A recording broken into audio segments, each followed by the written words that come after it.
अपने देश में कैसे कैसे लोग आ गए भाई, जो इतनी गंदी बातें करते हैं। We are Gen Zs. We are not tolerate this nonsense. We are not tolerate this nonsense. हम किसी को नहीं छोड़ेंगे। हमारे टैक्स से सबको सैलरी जाती है, हम इसलिए टैक्स भरते हैं। ये लोग हमसे ऊपर हो गए अब। ये इंडिया की पहली 40 साल की जेन जी है जिसको हिंदू और मुस्लिम दोनों कमेंट में गालियां दे रहे हैं। इनको लगता है कि ये टैक्स भरते हैं मतलब ये आर्मी को कुछ भी बोल सकते। वो आर्मी जो इनको प्रोटेक्ट कर रही है, इनको प्रोटेक्ट करने की जरूरत नहीं है। ये जेन जी है तो हम क्या है। हम रिस्क नहीं लेना चाहेंगे। जब एरिया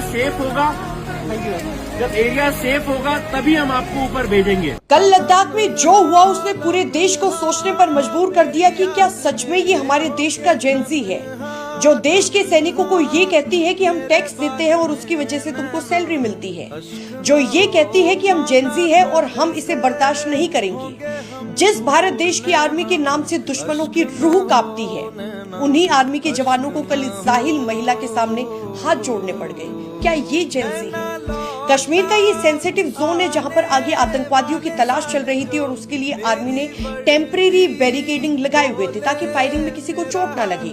और सिर्फ इसी वजह से इस लड़की ने कल आर्मी के जवानों के साथ बदसलूकी की। क्या टैक्स देने पर इस लड़की को ये हक मिल जाता है कि उन जवानों की कुर्बानी को छोटा समझे जो इस देश की रक्षा के लिए अपनी जान गंवा देते हैं? आपको किसी सरकार या फिर किसी पार्टी की आलोचना करनी है, आप कीजिए। ये लोकतंत्र है, नेता बदलते रहेंगे, सरकारें आती जाती रहेंगी, लेकिन देश की सुरक्षा के लिए खड़े जवानों का सम्मान हमेशा होगा। और देश के जवानों का अपमान करने का हक ना तो कभी किसी का था, ना है और ना कभी होगा। सच ये है कि मैं हूँ इसलिए तुम हो। सच ये है कि मेरी ट्रिगर पे उंगली है इसलिए तुम खुली हवा में सांस लेते हो। सच ये है कि 7000 फीट ऊपर मैं अपनी हड्डियां गलाता हूं इसलिए तुम्हें सहूलियत मिलती है बुद्धिजीवियों की तरफ बात करने की, संवेदनशील होने की, डिस्को जाने की, इश्क लगाने की, त्योहार मनाने की, जीने की।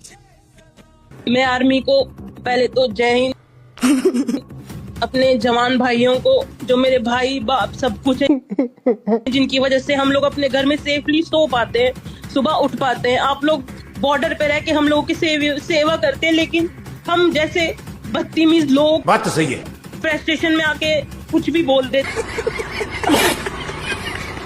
जबकि आप लोग हमें कभी कुछ नहीं बोलते।